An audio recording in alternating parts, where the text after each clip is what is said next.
আসসালামু আলাইকুম, চ্যানেল সাতকার নিউজের নতুন একটি লাইভ আপনাদের সকলকে স্বাগত জানাচ্ছি। দর্শক, আমরা এই মুহূর্তে সরাসরি আপনাদের সাথে যুক্ত রয়েছি ঢাকা বিশ্ববিদ্যালয়ের সন্ত্রাস বিরোধী রাজু ভাস্কর্যের সামনে থেকে, যেখানে একটু আগে ইনকালাব মঞ্চের নেতাকর্মীরা তারা একটি সংক্ষিপ্ত সমাবেশ করেছে এবং এখন তারা একটি বিক্ষোভ মিছিলে সামনের দিকে এগিয়ে যাচ্ছে। দর্শক, যে বিষয়টি নিয়ে কেন্দ্র করে তাদের আজকের এই মশাল মিছিল, আপনারা অবগত আছেন যে আজকে চট্টগ্রাম মহানগর আদালতে আজকে কিন্তু যে পাবলিক প্রসিকিউটর ছিলেন তাকে কিন্তু ইসকন সমর্থনকারীরা প্রকাশ্যে হত্যা করেছে এবং সেই হত্যার প্রতিবাদে এবং আরও যে সকল হত্যাকাণ্ড সংঘটিত হয়েছে সকল হত্যার প্রতিবাদে তারা এইখানে মশাল মিছিল করছে। দর্শক, আপনারা জানেন যে ঘটনাকে কেন্দ্র করে আজকের এই পরিস্থিতি তৈরি হয়েছে। যারা হিন্দু ধর্মাবলম্বী তাদের যে একটি সংগঠন ইসকন, সেই ইসকনের যে প্রধান মুখপাত্র যাকে বলা হয় বা তাদের যে নেতা, সেই নেতাকে কিন্তু রাষ্ট্রদ্রোহ মামলায় কিন্তু কালকে বিমানবন্দর থেকে কিন্তু গ্রেফতার করা হয়। সেই গ্রেফতারের পরবর্তী তাকে ডিবি হেফাজতে আনা হয় এবং সেখান থেকে তাকে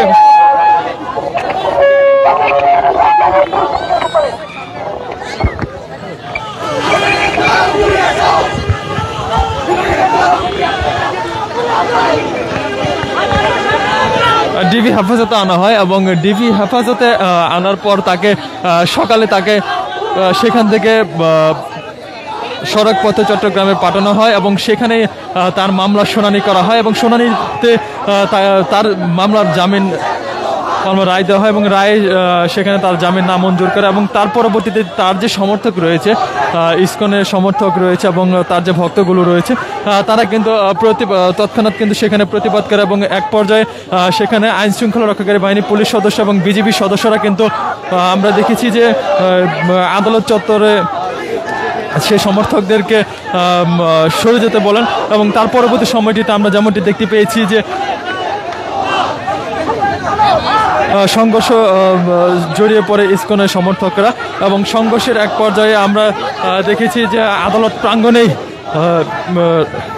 রাষ্ট্রপক্ষের যে আইনজীবী অ্যাডভোকেট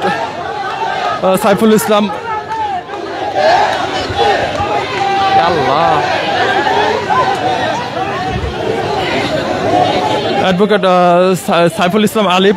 তাকে প্রকাশ্যে কুপিয়ে হত্যা করা হয় এবং আরও বেশ কয়েকজন আহত অবস্থায় চট্টগ্রাম মেডিকেল কলেজ হাসপাতালে ভর্তি রয়েছেন এবং তার পরবর্তী সময়টিতে আমরা দেখেছি যে সেখানকার যে মসজিদ এবং দোকানপাট সেখানেও কিন্তু ইসকনের সমর্থকরা হামলা চালায়। তার প্রতিবাদেই আপনারা দেখতে পাচ্ছেন যে ঢাকা বিশ্ববিদ্যালয়ের রাজু ভাস্কর্য থেকে ইনকিলাব মঞ্চের সদস্যরা তারা কিন্তু এখান থেকে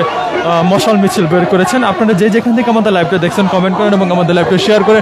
সকলকে দেখার সুযোগ করে দিন।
দর্শক, আপনারা জানেন যে দীর্ঘদিন অর্থাৎ বিশেষ করে 5ই আগস্টের পর আওয়ামী সরকারের পতনের পরবর্তী সময়টিতে আমরা দেখেছি যে বিভিন্নজন বিভিন্ন দাবি নিয়ে কিন্তু রাজপথে নামে, এবং তার পরবর্তী সময়টিতে আমরা যেমনটি দেখছি যে হিন্দু ধর্মাবলম্বীরা তারাও তাদের দাবি নিয়ে নামে, এবং সেক্ষেত্রে তারা কিন্তু 2টি মহাসমাবেশ করেছে চট্টগ্রাম কয়েকটি জায়গায়। সেখানে কিন্তু তাদের যে 8 দফা দাবি, সেই 8 দফা দাবি উপস্থাপন করেন, এবং সেই 8 দফা দাবি উপস্থাপনের যে নেতৃত্ব দিচ্ছেন এবং সেটি বাস্তবায়নের জন্য যে কাজ করে যাচ্ছেন চিন্ময় দাস ব্রহ্মচারী, তাকে কিন্তু রাষ্ট্রদ্রোহ মামলায় কালকে ডিবি আটক করা হয়। তার মামলাটি রাষ্ট্রদ্রোহ মামলায় আমরা দেখেছি 5ই আগস্টের পর ছাত্র জনতার বিপ্লবের পর সেখানে বাংলাদেশের জাতীয় পতাকা টানানো হয় চট্টগ্রামের। সেখানে যারা হিন্দু ধর্মাবলম্বী, বিশেষ করে ইসকনের সমর্থনকারী, তারা কিন্তু সেখানে একটি সমাবেশ করে, এবং সেখানে তারা হিন্দু ধর্মাবলম্বীর যে পতাকাটি, সেটির জাতীয় পতাকার কে অবমাননা করে তাদের পতাকা সেখানে লাগিয়ে দেয়, এবং সেটি লাগানোর পরবর্তীতে চিন্ময় দাস সহ বেশ কয়েকজনের বিরুদ্ধে রাষ্ট্রদ্রোহের মামলা হয়, এবং সেই মামলার পরবর্তী সময়টিতে আমরা 2 জনকে গ্রেফতার হতে দেখেছি, এবং তার পরবর্তীতে কালকে শাহজালাল আন্তর্জাতিক বিমানবন্দর থেকে চিন্ময় দাসকে গ্রেফতার করে ডিবি কার্যালয়ে আনা হয়, এবং সেখান থেকে তাকে গ্রেফতারের পরবর্তী সময়টিতে আমরা দেখেছি যে ডিবি কার্যালয়ের সামনে ইসকনের সমর্থক যারা আছে, বিশেষ করে হিন্দু ধর্মাবলম্বীরা যারা, তারা কিন্তু সেখানে অবস্থান নেয়, এবং সেখানে অবস্থানের পরবর্তী সময়টিতে আমরা দেখেছি যে বেশ কিছু সমর্থনকারী তারা কিন্তু শাহবাগে অবস্থান নেয়, এবং সেখানে কিন্তু আইন শৃঙ্খলা রক্ষাকারী বাহিনীর হস্তক্ষেপের মাধ্যমে সেখানে তাদেরকে ছত্রভঙ্গ করে দেওয়া হয়, এবং তার পরবর্তী সময়টিতে আমরা দেখেছি যে বাংলাদেশের বিভিন্ন জায়গায় কিন্তু ইসকনের সমর্থনকারীরা বিক্ষোভ করে, এবং বিক্ষোভের পরবর্তী সময়টিতে আজকে যে বিষয়টি তৈরি হয়, ঢাকা থেকে তাকে ঢাকা ডিবি কার্যালয় থেকে তাকে সড়ক পথে চট্টগ্রামে পাঠানো হয়। সেই চট্টগ্রামে পাঠানোর পরে যে রায় হয়, তার জামিন নামঞ্জুর হয়, এবং সেই জামিন নামঞ্জুরের পরবর্তী সময়টিতে ইসকনের যে ভক্তরা রয়েছে বা সমর্থনকারীরা রয়েছেন, তারা কিন্তু বিক্ষোভ করেন, এবং বিক্ষোভের পরবর্তী সময়টিতে আমরা দেখেছি যে এক পর্যায়ে আইন শৃঙ্খলা রক্ষাকারী বাহিনীর পুলিশ সদস্য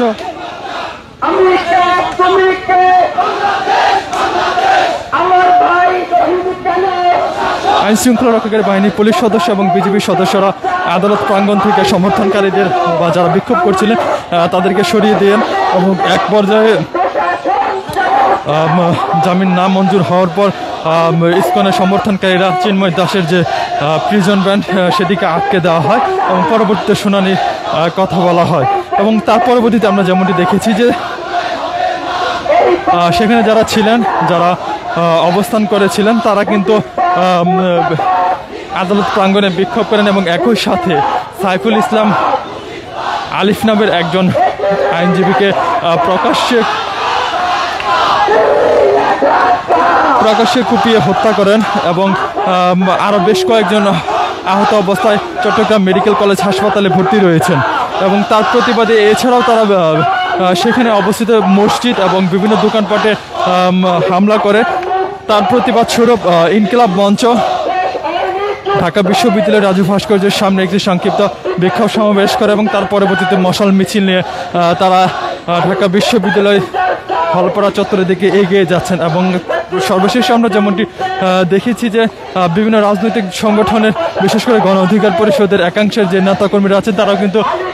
বিক্ষোভ মিছিল করেছে, মোমবাতি প্রজ্বলন করে তারাও মিছিল করেছে, এবং যে যার জায়গা থেকে প্রতিবাদ করে যাচ্ছে। যদিও তারা বলছে যে বাংলাদেশে সাম্প্রদায়িক দাঙ্গা সৃষ্টি করার জন্য একটি মহল কাজ করে যাচ্ছে, তাদেরকে প্রতিহত করতে বাংলাদেশের সকল শ্রেণী পেশার মানুষ ঐক্যবদ্ধ হয়ে সেই সাম্প্রদায়িকতা যারা উস্কানি দিচ্ছে তাদেরকে প্রতিহত করবে।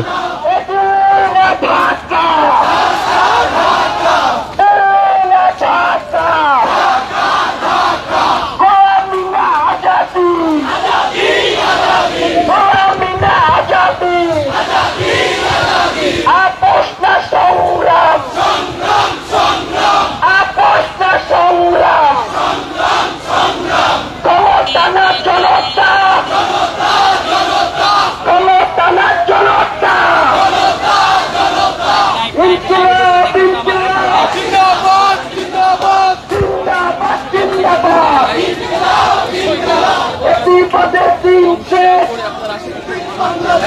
আলিফ আপনার মুক্ত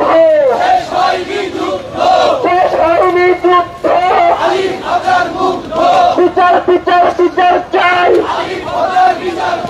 আলিফ হত্যার বিচার চাই বিচার বিচার বিচার চাই আলিফ হত্যার বিচার চাই আলিফ ভাইয়ের